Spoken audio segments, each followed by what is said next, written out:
Hey guys, it's here bringing you another video. Now welcome to the main account, and the first thing to say, this is a POV commentary, so hopefully you guys enjoy them. Obviously I do them from time to time when it makes sense to do it, and I'll be fully transparent, obviously with newborn baby, lack of sleep, I'm trying to keep pretty chill in life at the moment. And if solo queue, the game gets a bit annoying or a bit whatever, I will just chill out, put music on and just kind of vibe. And a lot of the time, I will say, we win games like that. They're not always losses. I do win games when I stop kind of recording for a video. This is one of those examples that I was like, right, it's a bit annoying. You'll see why. And this was recorded a few days ago. I think this was the day that I had a really bad night's sleep, obviously with baby pleb. You're talking probably like 3 hours of sleep. It's a bit rough, but we're just chilling, and I think it's a really good thing to do, like not to have the pressure on myself of going every game has to be a video, every blah blah blah. Turn some music on, put some vibes, chill with chat, it works. But every now and then when one of these games happen, I want to show the game. Now I will say two things. The reason for wanting to show this game is I obviously uploaded a Gangplank game a few days ago, and the title of that video was something on the lines of like, is 2026 the time to pick up Gangplank? The answer to that, I think, is yes for me personally, and if you've never picked him up, it may be yes for you. I think Gangplank is in a very good position for a couple of reasons, which I'll get into in a second. But that is one reason I wanted to do this as a POV commentary. But then the other thing is something happens at the end of this game that never happened to me before. So look out for the end of the video when something happens, and so much so I will go on I'll flip back to like my live reaction version when it happens, so you can kind of see my the reaction of it happening in the real time. But why Gangplank himself, it is worth mentioning, why Gangplank himself is pretty good is crit change. So crit change went from 175% critical damage to now 200% critical damage, so obviously a big buff to a lot of AD carries. That's why AD carries do feel pretty strong right now. But the other champions who obviously have benefited from this are the Wind Brothers, so Yasuo and Yone, nice barrels by me, but also Gangplank.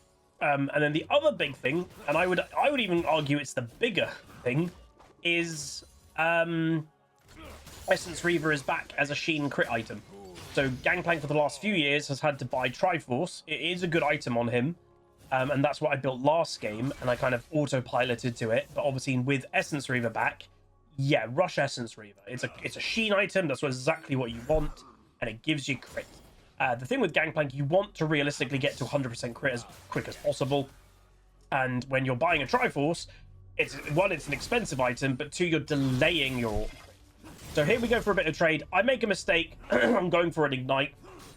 I genuinely thought, it's a Renekton with Ignite PTA in the early game. He knows I'll outscale him. I was expecting him to go for the all-in. Now, here's when I make a mistake. I, right now, should be basing. I should have based. So now Renekton goes for his re-engage. Unfortunately, I don't have mana to press W, so therefore the Ignite gets me. It was close, but unfortunately, I make a mistake. The moment that I didn't have Ignite, and he does, I should have walked away, let the wave push towards me, and reset the lane. I didn't, so that was a mistake by me. And I would say that's the thing that these POV commentaries do, by the way. And, every now and then, I will watch my own games, even if it's not a video. After stream, in the evening, I'll open a replay file and just have a little look at something I might have done. Or, we all... The human aspect is when you're in the moment, it's really hard to be like, did I make a mistake here? When you're in the game. When you're in the moment, you're in the game. It is quite hard to actually put yourself out of your shoes for a second and just kind of go, what did I do? It's a lot easier after the fact, And meanwhile, this game, obviously not the best start, but we have a good comp for scaling. They've got a Renekton and Volibear, both of these champions don't scale great. So we just got to hold on as long as we can. Although it is going to be hard with how overpowered Volibear is in the early to mid game. Now, one thing I didn't notice here is he hit level 6. I do manage to, I think, just walk away here. But yeah, I did not notice that he hit 6. I should have queued him to get a bit of a damage return, but I actually had tab open the exact time he started walking back, unfortunately for me. But yeah, I would recommend just opening a replay. And quite often on the stream, trust me, I know I think I'm better at it now, especially than last year. I feel we're doing pretty good with content and streaming at the moment. But, you know, I do know there has been a decent amount of time in the last few years that I've struggled mentally. And one of the big things with that is, you know, you struggle to take account of when you're having a bad game. And you're like, no, nothing I do is bad. Which obviously is false. You know, no human is perfect. You're going to do mistakes. Faker makes mistakes. I make mistakes. You make mistakes. But in the moment when you're playing it live and it's a bit raw, it is hard to admit it. So at the end of a stream, I will quite often go, oh, I knew what happened in that specific game. And it could, if I play 8 games in a solo queue session, it could have been game 2 that has been on my mind the whole day. And in the evening, I'll just go and have a little gander. Meanwhile, he goes for an all-in. I decided to semi-fight it, but unfortunately hit level 7, so there was no chance at all to fight him properly. I managed to survive, which is good, but I do have to back away. And that will, I believe, give him his first plate. So yeah, not the best, but it is an early game Renekton with a pickaxe, so you've got to respect it. You know, the survival there is good. So Essence Reaver first item. The one thing I need to learn a little bit, and this is where, meanwhile, look how long that Volibear survives for. It was a combination of Volibear himself and a Soraka. But yeah, what I need to learn, obviously, Sheen definitely first item, first and foremost, but I need to kind of learn, and this was quite funny, bam, Senna takes the kill. I know, you know, Senna may have just thought, get the kill, you know, any kill is better than no kill, and if Soraka had flash, but I think she flashed actually to go save, you know, to heal the Volibear, so I don't think she had an escape. Meanwhile, Huzzy cannon, that was bad. But yeah, so going back on what I was saying before, is it's good to every now and then hold yourself accountable. If you had a 5-game play session, and you know you don't have to do it right after the game. Continue playing your play session, etc. But at the end of the play session, if you know, or what did I do that game, go and watch the replay. Literally, it can take you a minute to literally, if you know the exact moment, it takes you a minute to open the replay, find the moment, just have a look at it. And this is what these POV commentaries do for me, and I would recommend it even if you're not a content creator. But what I was saying, meanwhile, Ashe gets herself caught. All summoners and ult available. I just don't think she based after the fight. But yeah, when it comes to Gangplank build, obviously Sheen is always going to be the first item. What I need to learn is it like Sheen and then into a crit cloak just to start the crit? You can see here I've gone Sheen into 2 long swords. Obviously, the long swords will give you more raw damage all the time, but the crit cloak will give you the potential of higher damage if the crit happens. But obviously, the earlier game, the less crit you have, the less percentage of crit that's going to happen. That's where my mind goes. It's like I'd rather have the 2 long swords that are giving me guaranteed higher damage at all time, rather than a very low crit percentage of just 1 crit cloak. So yeah, that's where my mind goes. So one thing is worth mentioning when it comes to Gangplank, you have to respect matchups. Now there are some matchups that you actually can do pretty well in the early game. Renekton is one that you possibly could, but it's only if he makes quite a big mistake. Now the Rift Grubbies are up. Scuttle Grubbies, Void Grubbies, whatever the hell they're called. I'm vaguely aware that I think Renekton is probably going over there. And it's worth mentioning, those as an objective, meanwhile Volibear is mid, which are like, oh, that means Renekton might be base. No, Renekton is actually doing them solo. And I did think that in my head. I was like, I wonder if Renekton is actually doing them. And he is. Because those Scuttle Grubs are actually more or less a top lane objective. You know, the person that wants them more than any other role is the top laner. Because in that mid to late game, it's the top laner that is really wanting to go grind tower plates and be on side lane and look for more 1v1s, and that's what it is. Now, it's worth mentioning, Renekton as a champion, he's not the best side lane tower taker by far. Like, he's not that great at it. Gangplank is, you know? A lot of the champions that I play are actually very good at tower taking champions. Shen's actually not bad. Meanwhile, most random Soraka gank, by the way, in the world. Genuinely no idea. She wasn't there for the objective. The objective has already been finished. No idea why she came top lane. Very odd. But yeah, Renekton isn't a type of champion. But why would he be like, oh, I'm Renekton top, I'm going to go do them myself? Stop a Gangplank getting them.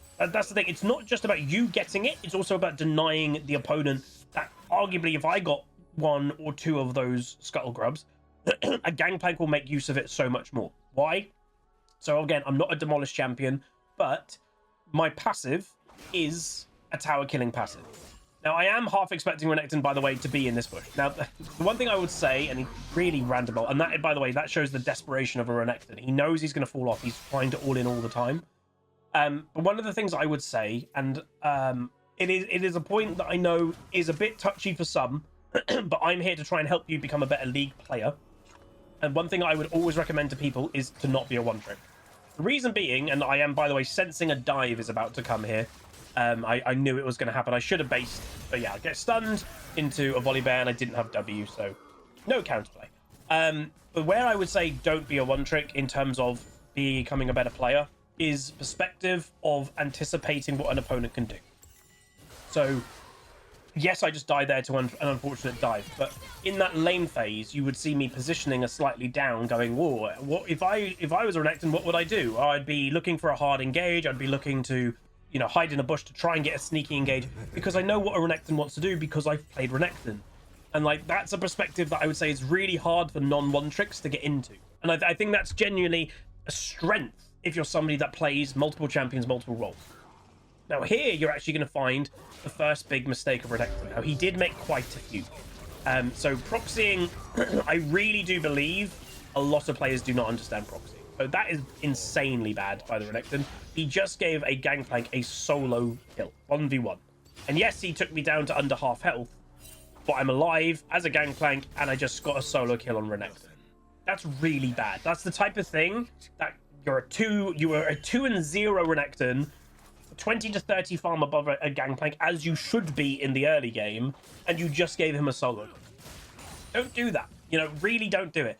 Proxying only makes sense to me if in matchups you're the late game champion and you're trying to avoid the early game champion, and you're basically making the early game champion decide, are you going to come stop my proxy to kill me, but you're going to lose farm for it. So for the late game champion, it's kind of a win-win if you're proxying as a late game champion, because you're avoiding laning against a clearly stronger opponent than you.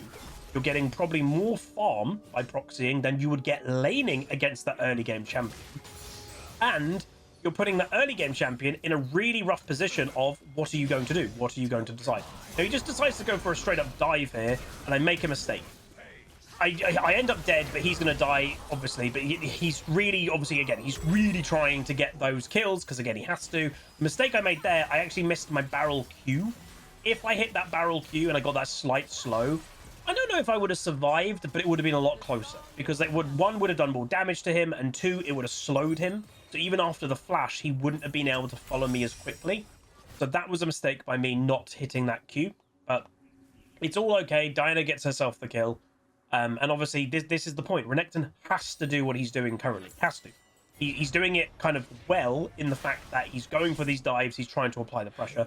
Obviously, his proxy that he did was really bad. But the fact that he kind of didn't get tilted from giving Gangplank a solo kill and immediately was like, right, I'll go for a dive, get another kill. That's good. That's what a Renekton has to do.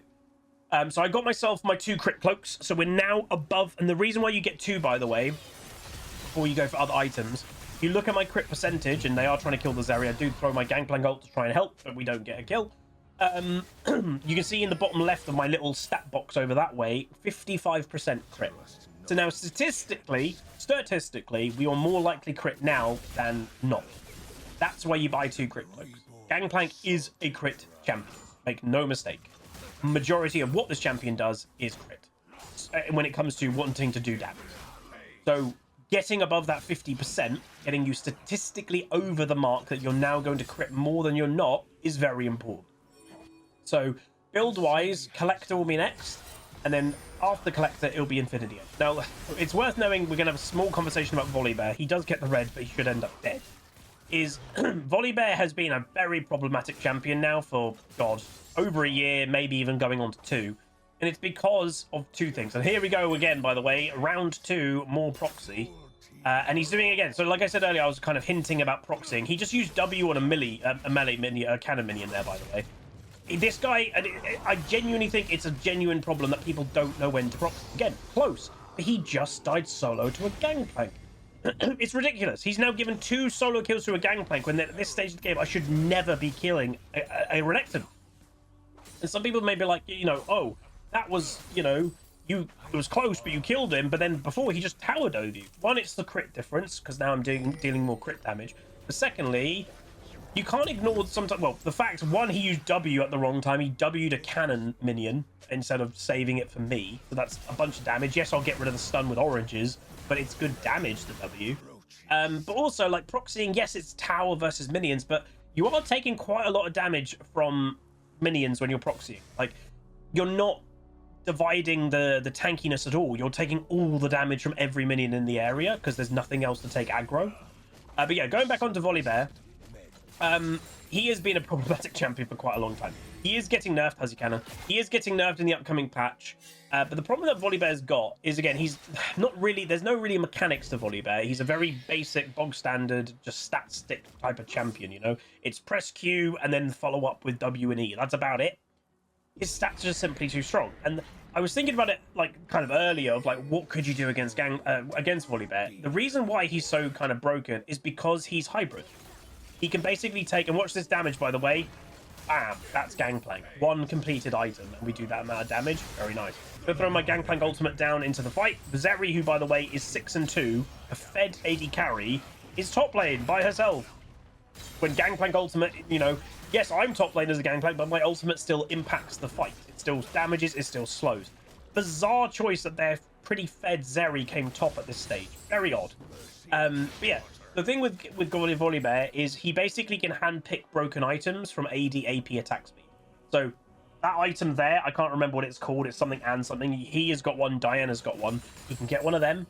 He can buy Navori, which is an attack speed crit item, which is a crazy good item on cooldown based attack speed champions.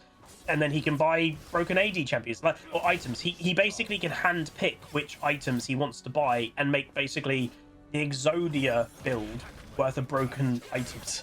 That's his problem, you know?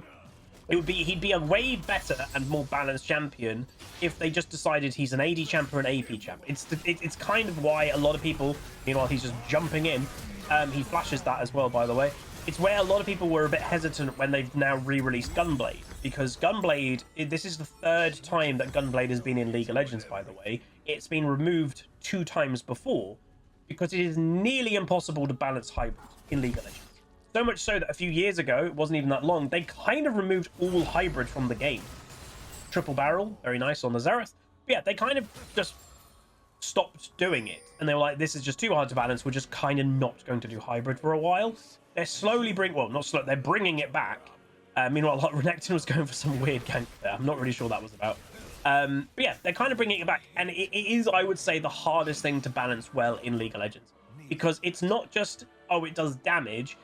You can't build against it well. That's the problem. Is, oh, it's an AP champion, I'll build magic resistance. Oh, it's an AD champion, I'll build armor. Or it's a true damage champion, I'll buy health. When it does all of it, what do you buy? You know, there's only so much items that you can really use. So that's kind of the problem with it. Now, Aurelia is fighting in bot. The Aurelia, I didn't really touch upon it earlier. She did have a bit of a rough early. She was just kind of getting camped by the Volibear. You know, and it's worth saying the Xerath hasn't had a great game. In the 1v1, Aurelia's done fine. It's just the Volibear was always there. So the enemy bot lane is now top. And obviously, you know, they're laning. Not really sure why they're top lane. Like, you could understand if the tower was here, but obviously Zeri took the tower instead of coming to that team fight earlier. But yeah, overall, my damage has started to ramp. We've obviously got 2 items complete now. Next is the big item, Infinity Edge, where the damage really amps up. It is worth mentioning, I will say, I definitely have type, as it were, when it comes to top laners. I love Shen. I loved him last year. I'm still going to play him this year. But dude, if someone said to me, who is your favorite champion? Like, you had a gun to my head. You have to say one champion, Huz. You can't cop out and say, if I had to say one, it probably is Gangplank. Nivea probably is second. But, obviously, I don't play mid anymore. But when it comes to Gangplank and Shen, I think they are similar to a certain degree. What you can kind of say is, weirdly, and I know it's going to sound I don't love split pushing. I never have. When it comes to traditional split pushing. Of, I'm side laning, good luck team. I don't like that. I don't like when basically a top laner turns off the brain when it comes to teamwork and just goes, I'm side laning, bye. That's not what I like. So when it comes to Shen and Gangplank, they both want to side lane, they both want to split push, but they have the team aspect still. Gangplank can throw his ultimate down, Shen can ultimate and go and help. And then I would say I've even liked, and I'm going to go for kind of following the point that I'm about to make, what I love about this season is I've always liked taking Ignite. I've always liked Ignite as a, you know, wanting to get kills in lane phase kind of player. I like Ignite. But, you know, especially last year, Teleport was just every single champ. You had to take TP, you had to take TP. Now, my match history, I take Ignite in practically every champ. I take Ignite on Darius. I've always liked Ignite. And what I love about this season, and what I've actually started really enjoying, is having the freedom of, oh, I can have Ignite for lane phase. And by the way, my team is doing Baron. It's great. Level 16 has been acquired. Renekton is level 40. So again, he's the early game champion who is supposed to be dominating. We're now starting to kind of become Gangplank, if you will. This is the strength of the champ. I can use TP because now I can have Ignite for the early game or Ignite for lane phase. Eventually I get Teleport anyway, which is a win-win. And I can side lane and still impact the map with ultimate. This is where I say it's a dream for Gangplank right now. And it's where, like, I do Huzzy Cannon again. I do think I am going to pick up this champion properly. Now, unfortunately for me, we're against the broken bear, and you're about to see why this bear is so broken. So he is level 13. I'm level 16. This should not really be that close. It really shouldn't. He does have a foot, like, I've got 2.5 items, he's got 3. But what, like, he takes a lot of damage, and the moment I can't get rid of him, WWW, he has 0 cooldowns. Yeah, Volibear really needs nerfs. But again, as I said earlier, it's the items. The items is what makes this champion broken. It's the synergy of an AP item, which is broken, and then Navori, which basically means he doesn't have cooldowns, and he can just spam W. That's what makes him not balanced. You could fix it really easily by, you know, either changing Volibear that he doesn't synergize with AD, AP, and attack speed, or you need to kind of change the items a little bit.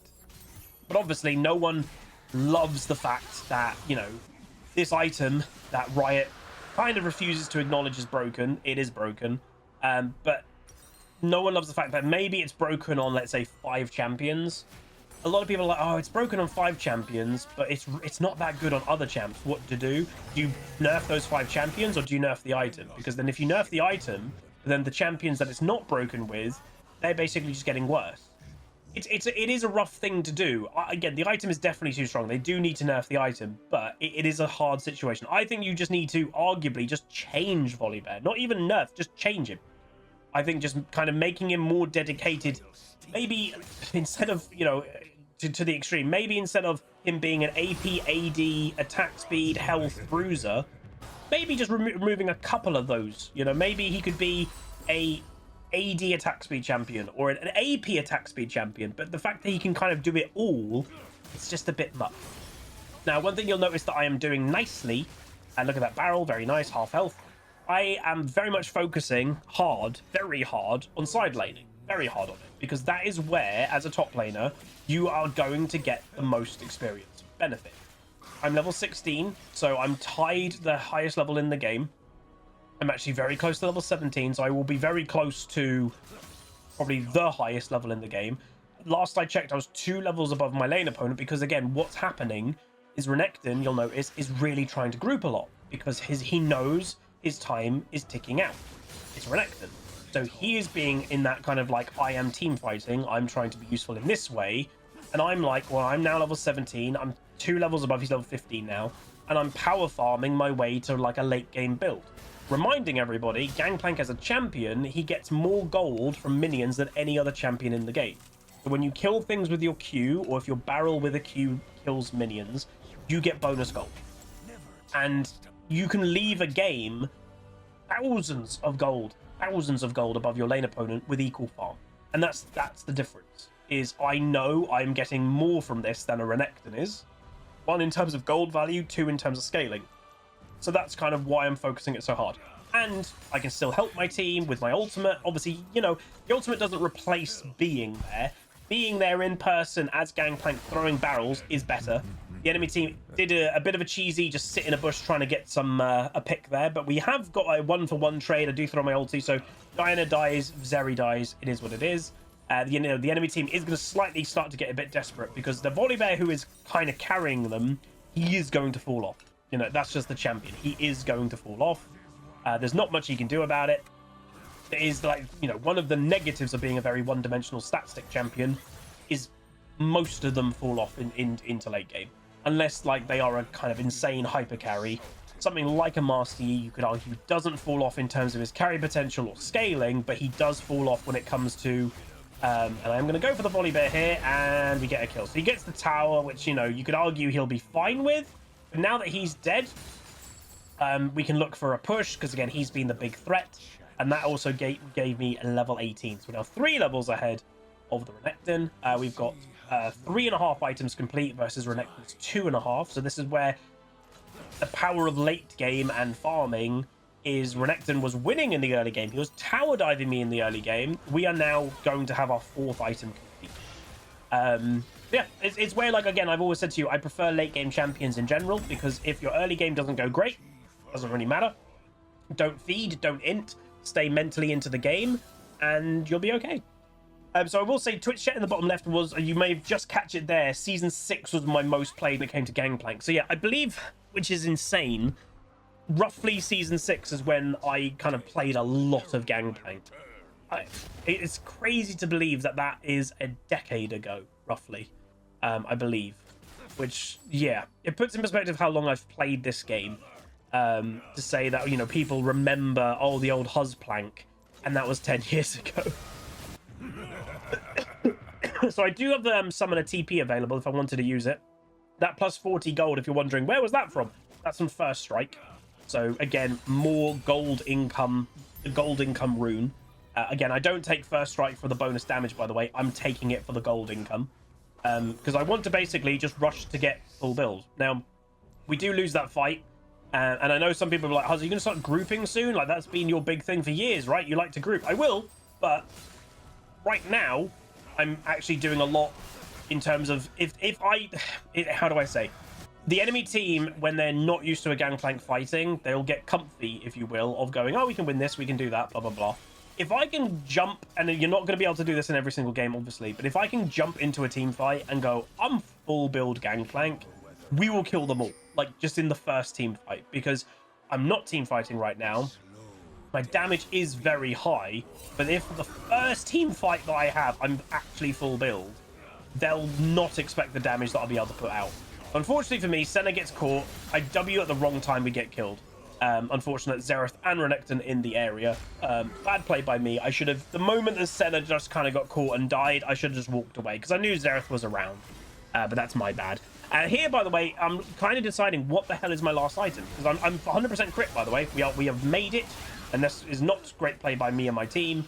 We need to not just go in solo. My mind is attracting me to GA, because GA I find is a mixed item. It is good, and meanwhile my team is trying to fight. Can Aurelia do anything? I'm not really sure. Ashe gets killed. Can Aurelia get the dragon? Yes, she can. She gets herself a couple kills, and she gets the dragon, so that's actually not that bad. But yeah, Ashe has struggled this game, if you guys haven't caught that. She's had a pretty rough game. I've got teleport available, so we can, when we spawn, I can jump on over there and see what we can do. You know, even if I die, stopping a Baron is probably worth it. And yeah, I am leaning towards a GA, because, to be honest, to kill me in mid to late game when we decide to start grouping, it will take a bit to kill a Gangplank, even without a single proper defensive item. You know, when you're level 20, remember how much base stats matter. Base stats are very good. When I'm level 20, I'm going to have a lot of base stats. You know, I'm running around with nearly 3,000 health without a single health item. Then a GA, and, you know, I've got a Diana that's going to jump over the top, and a Senna with ways that she can help survive. So even though GA is not my go-to item, I actually do not mind it this game specifically, and I don't mind it on Gangplank that much, because when you're reviving and you're waiting for the revive, very likely your W will come back on cooldown, and that's going to help you when you kind of get spawned. But yeah, we kill Baron straight away, but when it comes to damage, I'm full build in terms of damage. Xerath, not really sure what's going on here. He just stood still and then he just started spamming dance. So I don't know if like tilt just happened or something. Get another kill on the Soraka, who's very squishy. So yeah, not really sure what happened. Xerath just got caught. I did report him, as you can see there, for team sabotage. It did genuinely just kind of seem he just decided. Not sure why. You know, this Xerath has had a lot of help this game. Remember, the Volibear, majority of the early game was me. So I don't know when he was getting majority of the help, why did he troll? But yeah, it's weird. There's a lot of trolls in the game at the moment, or it feels like there is, but, you know, it's Lee. So we're looking to end. You know, naturally, this is where I would say they've got a Renekton and a Volibear. If you're going to have early game champs, I throw my ultimate early, by the way, just to cause a bit of chaos. And he's going for a support. The Volibear there was looking, I think, to ult the support. He gets killed without doing any damage, and that is going to be the game.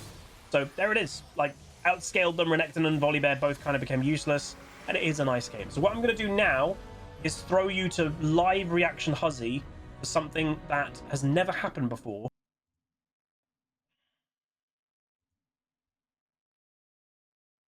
Huh?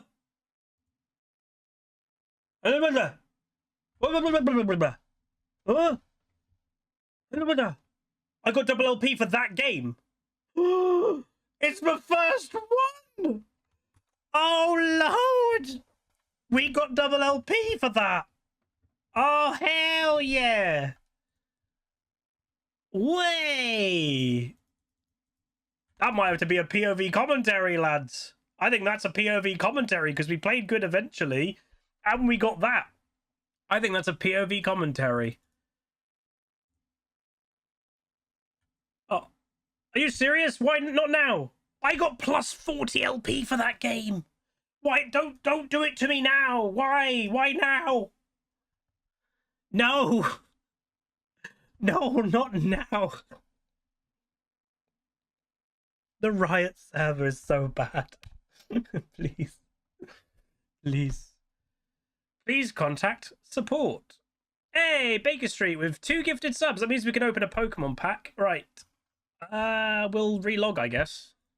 Welcome to the Rift, where the legends play. It's HuzzyGames bringing skill every day. From tips to tricks and play so fine. You'll learn the game and have a good time. Thanks for watching, you're the real MVP. Hit that like and sub, join the family tree. Like, comment, and subscribe. Keep the Huzzy dream alive. Tune in on Twitch, it's the place to